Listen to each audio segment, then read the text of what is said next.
गेल्या अनेक दिवसांपासून आपण आम्ही निवासकर न्यूजवर प्रवरा नदी पात्रात होत असलेल्या प्रदूषणाबद्दल बातम्या पाहत असाल। जीवनदायिनी मानली जाणारी प्रवरा नदी आज प्रदूषणाच्या विळख्यात अडकली असून यामुळे पर्यावरणासोबतच धार्मिक भावना आणि सार्वजनिक आरोग्य धोक्यात आले आहे। नेवासा परिसरातील प्रवरा नदीमध्ये नगरपंचायत आणि ग्रामपंचायतीकडून मोठ्या प्रमाणावर थेट दूषित सांडपाणी सोडले जात असल्याची गंभीर बाब समोर आली आहे। यामुळे नदीचे पाणी मोठ्या प्रमाणावर प्रदूषित होत असून हेच पाणी पुढे अनेक पवित्र तीर्थक्षेत्रांपर्यंत पोहोचत आहे। या प्रदूषित पाण्याचा प्रवाह खोलेश्वर महादेव मंदिर, गोकर्णेश्वर मंदिर, गणपती घाट, काशी विश्वेश्वर मंदिर, मधमेश्वर मंदिर यांसारख्या महत्त्वाच्या धार्मिक स्थळांपर्यंत जात आहे। विशेष म्हणजे मधमेश्वर येथे भगवान श्रीरामांनी राजा दशरथ यांचे दानपिंड केल्याची पौराणिक मान्यता आहे। तसेच बहिरवाडी येथील जागृत भैरोबा मंदिर, श्री क्षेत्र देवगड, भगवान श्री दत्तात्रेयांचे पवित्र स्थान घटेश्वर आणि रामेश्वर मंदिर यांसारख्या ठिकाणीही हेच पाणी पोहोचत आहे। प्रवरा संगम येथील संगमेश्वर मंदिर, जिथे प्रवरा आणि गोदावरी नद्यांचा संगम होतो, तिथेही या प्रदूषणाचा परिणाम जाणवत आहे। याच ठिकाणांहून हजारो भाविक कावडीतून पवित्र जल घेऊन महाराष्ट्रभर जातात आणि विविध मंदिरांमध्ये अभिषेकासाठी याचा वापर करतात। मात्र जर हेच पाणी दूषित असेल तर ही केवळ पर्यावरणाचीच नव्हे तर धार्मिक आस्था आणि जनतेच्या आरोग्याचीही अत्यंत गंभीर बाब ठरते। प्रवरा नदी ही नेवासा तालुक्याची जीवनदायिनी आहे। तिचे पावित्र्य आणि स्वच्छता राखणे ही प्रशासन आणि समाज या दोघांचीही जबाबदारी आहे। आता प्रशासन यावर किती वेगाने आणि प्रभावी कारवाई करते हे पाहणे महत्त्वाचे ठरणार आहे। नमस्कार नेवासकरांनो, मी संतोष जगन्नाथ पंडुरे। आज आपण प्रवरा नदी ठिकाणी आलेलो आहे।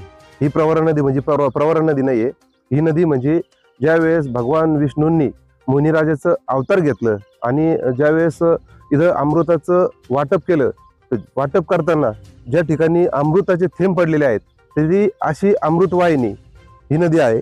म्हणजे याला आता प्रवरा नदी नाही तर आपण अमृतवाहिनी म्हणतो। आणि आज ही नगरपंचायतच्या माध्यमातून ही एकदम दूषित अशी झालेली आहे। त्यामुळे नेवासकरांनी याच्याकडे लक्ष दिलं पाहिजे। या ठिकाणी खोलेश्वर महादेवाचं मंदिर पण आहे।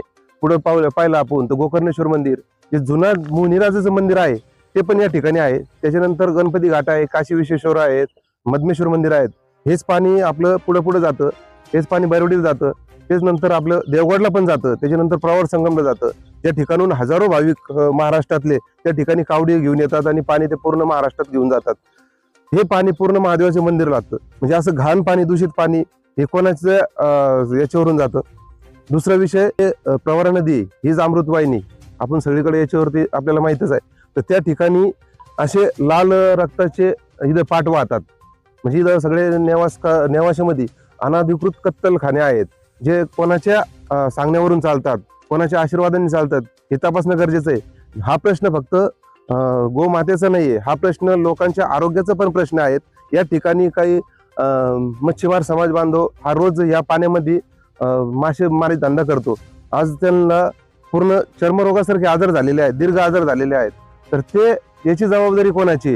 म्हणजे आज लोकांनी पोट भरूच नाही का या ठिकाणी? म्हणजे हा पोटापर्यंतचा पण प्रश्न आहे।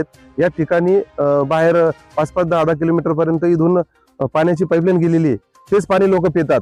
हे पाणी त्या विहिरीमध्ये जात नाही का, हा प्रश्न आलेला आहे। तर त्याच्यामुळे आरोग्याचा प्रश्न निर्माण होतो, हे लोकांचा पोट पाण्याचा प्रश्न निर्माण होतो। त्यासाठी ही प्रशासन याला जो जबाबदार आहे त्या प्रशासनावर ही कारवाई व्हायला पाहिजे, आमची अशी ठाम मागणी आहे। कुठेतरी बऱ्याच दिवसापासून आपण ही मागणी करत आहात की या गोष्टीवर कोणीतरी कारवाई केली पाहिजे, पण काही तुम्ही मागण्यांसाठी या निवेदन वगैरे दिलेले आहेत, त्या संबंधित कारवाई करण्यासाठी त्या विभागाला निवेदन आपल्याकडनं पोच झालेले आहेत का? आम्ही आतापर्यंत कमीत कमी 5 ते 6 वर्षापासून आम्ही सातत्याने हे निवेदन देतो। इथं नगरपंचायतला निवेदन दिलेले आहेत, MPCB ऑफिस नगर या ठिकाणी निवेदन दिलेले आहेत। तसेच आम्ही मंत्रालयात पण असे व्हिडिओ वगैरे आम्ही पाठवलेले आहेत। आणि 3 दिवसाचं मी उपोषण पण केलं होतं। आम्ही आमच्या समाज बांधवांनी 3 दिवसाचं गणपती चौकामध्ये उपोषण पण झालेलं आहे। तर त्याच्यावर पण काही कारवाई करत नाहीये। हे कोणाच्या तरी दबावाखाली किंवा कसं करत असताना आपल्याला माहित नाही, पण हे काम कायमचं बंद व्हायला पाहिजे। हे दूषित पाणी नगरपंचायत। नमस्कार बांधवांनो, आताच आपण पाहिलं की संतोष पंडुरे हे जे वारंवार आपल्या नदीमध्ये जे काही रक्त मिश्रित पाणी असेल किंवा नगरपंचायतच्या मार्फत सांडपाणी जे असेल ते वारंवार मिक्स होत आहे आणि त्या पाण्यामुळे आज रोजी आपल्या या प्रवरा वाहिनीला पूर्णतः म्हणजे अगदी गटाराच्या स्वरूपात प्राप्त होतंय की काय पुढे भविष्यात, अशी परिस्थिती निर्माण झाली. आज जर यावर योग्य ते कायदेशीर पद्धतीने जर कारवाई नाही झाल्या, आज रोजी अनधिकृत कत्तलखाने असतील, अनधिकृत पाणी सोडणं असेल, हे जर वारंवार घडत असेल तर कायदा काय करतोय आणि कायद्याची अंमलबजावणी कशी करायची, हा मोठा प्रश्न या निमित्ताने निर्माण झालाय. आज आपण एक हिंदू म्हणून जर पाहिलं तर आज आपल्या भावनांना कुठेतरी ठेच पोहोचत आहे. आज आपल्याला जगण्याचा जो अधिकार आहे, आपला धर्म पाळण्याचा जो अधिकार आहे, तो कुठेतरी भ्रष्ट होत आहे. आज रोजी या काठाला सर्व आपले पवित्र स्थळ आहेत आणि या पवित्र स्थळांना हेच पाणी आज जी गोवंश आपण म्हणतो, आज गोहत्या बंदी आहे आपल्या पूर्ण महाराष्ट्रात, आज राज्यमाता गोमाता झालेली आहे, तरी सुद्धा आज जर गोवंश हत्या होत असेल आणि तेच पाणी जर या पात्रात जर सोडलं जात असेल तर हा खूप गंभीर बाब आहे. त्या बाबतीत प्रशासनाने लक्ष दिलं पाहिजे, कारवाई योग्य पद्धतीने झाली पाहिजेत. आज जे काही कत्तलखाने आहेत ते बंद केले पाहिजेत आणि हे जे पाणी येत आहे ते म्हणतात आम्ही प्लांट लावलाय, आम्ही अमकं केलंय, आम्ही तमकं केलं, पण ते प्लांटची जर परिस्थिती पाहिली तर अगदी निष्क्रिय पद्धतीने आहेत. फक्त भ्रष्टाचार येणारा तो पाणी कशा पद्धतीने होतंय, त्यामध्ये पाण्याचं प्लांटचं शुद्धीकरण होतंय का नाही होतंय, ह्या सर्व बाबी तपासल्या पाहिजेत. आणि निश्चित आम्ही पाहिलंय कोणत्याही प्रकारचा तो प्लांट सक्रिय नाही. आज जर इथं डायरेक्टली स्पष्टपणे रक्ताचे थेंब, रक्ताचे पाठ दिसून येतोय, पण हा प्लांट सक्रियच नाही याचा अर्थ. आणि हे प्लांट आज रोजी या नेवाशामध्ये 2-3 ठिकाणी त्यांनी फक्त प्रक्रिया नावाखाली टेंडर काढलेत, टेंडर काढून ते जमा केलेत, यावर उपोषण झालेत, आंदोलन झालेत. उपोषणामध्ये वारंवार विविध पद्धतीने हो म्हणून अधिकारी येतात आणि अधिकारी निघून जातात, परंतु प्रशासन कोणतंही काम करत नाही. त्यामुळे यावर ठामपणे एकच कोणता निर्णय झाला पाहिजे ही आमची. अशाच नवनवीन व्हिडिओजच्या अपडेटसाठी आम्ही निवासकर न्यूजला सबस्क्राईब करून बेल आयकॉन दाबायला विसरू नका.